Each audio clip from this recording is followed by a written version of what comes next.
What's cool, guys? It's Pixel here, and today I wanted to share my experience with Pokemon Legends Arceus. Before this video starts, I do want to note that any screenshots / gameplay footage that I put inside this video, I found online. They're not my own. With that being said, let's continue on with the video. One more thing. This video will contain spoilers for Pokemon Legends Arceus, so watch at your own sake. I won't be going through everything, but I will go throughout how the game starts and kind of plays out towards the end. In the beginning, you're falling through space and time, where you then fall out of the sky.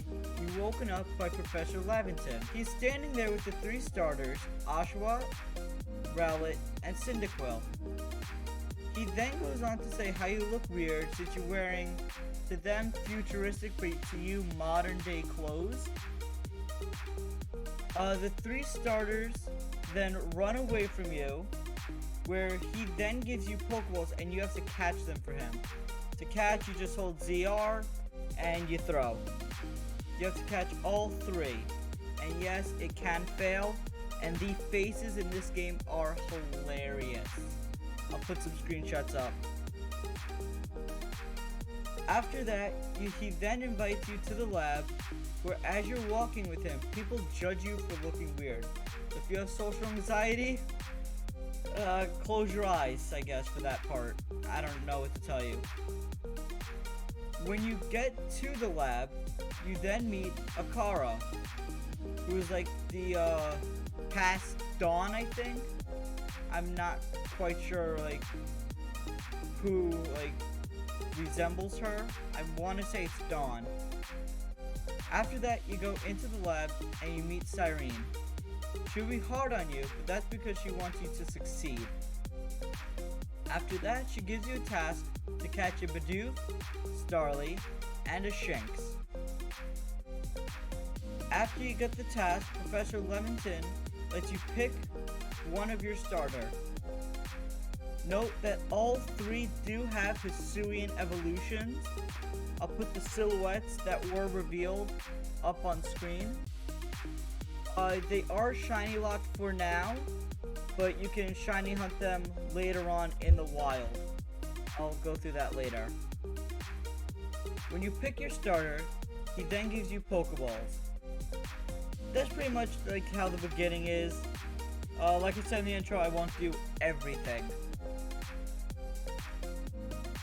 Main story takes 20 to 24 hours to actually complete, and it gets very addicting. There are 5 noble Pokemon in total.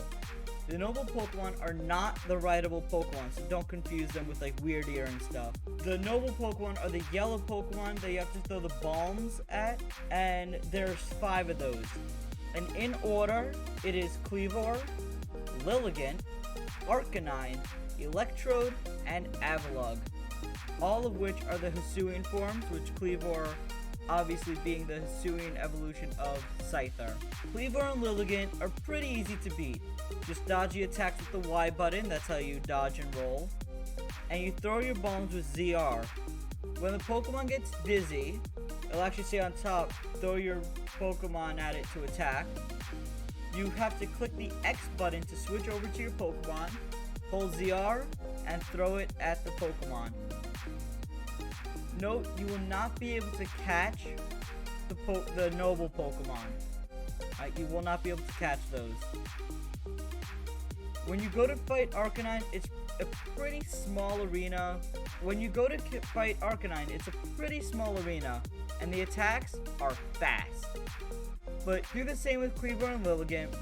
Avoid, throw, and attack. Then Electrode is up next. He throws exploding Voltorbs at you, and those can be pretty tricky to dodge.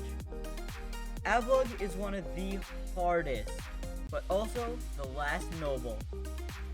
After you defeat Avalugg, you should have all rideable Pokemon. Weird Ear, Basculegion, Sneasler, which is Sneasel's evolution, Ursaluna, which is Ursaring's evolution, and Braviary. Weird Ear is for traveling the ground with speed. He can also jump.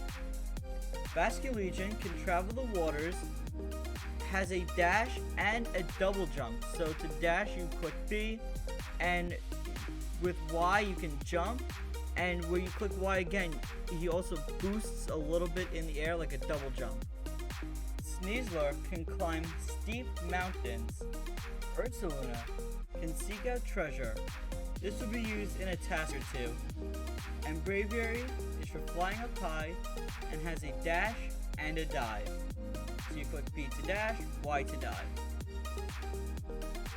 In the game, there's a task where it forces you to catch a shiny Ponyta and show it to one of the NPCs.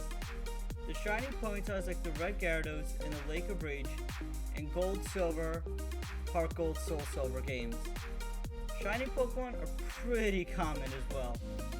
Probably one of the best shiny odds in any Pokemon game.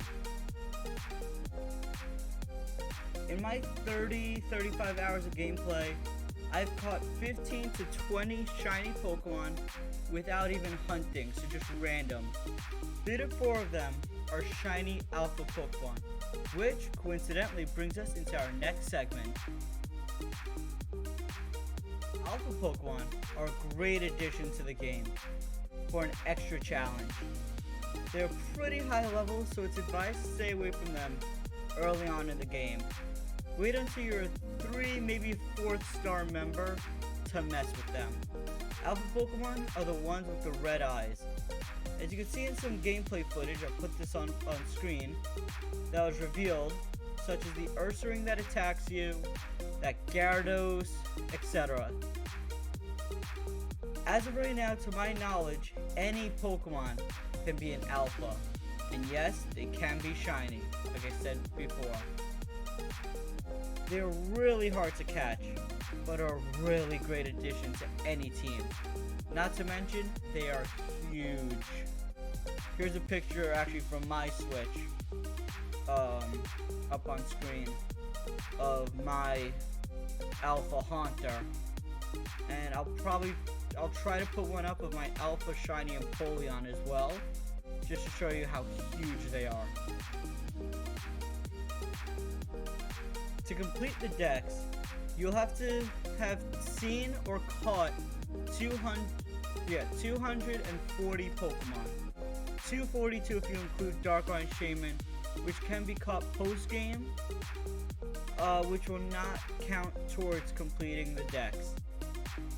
To really complete the dex, each of the 240 Pokemon needs to have a research level of 10.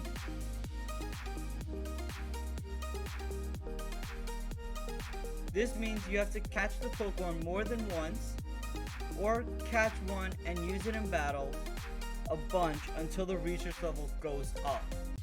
To see if the level has gone up, talk to the professor, show him your Pokedex, and he'll update the research level for the Pokemon.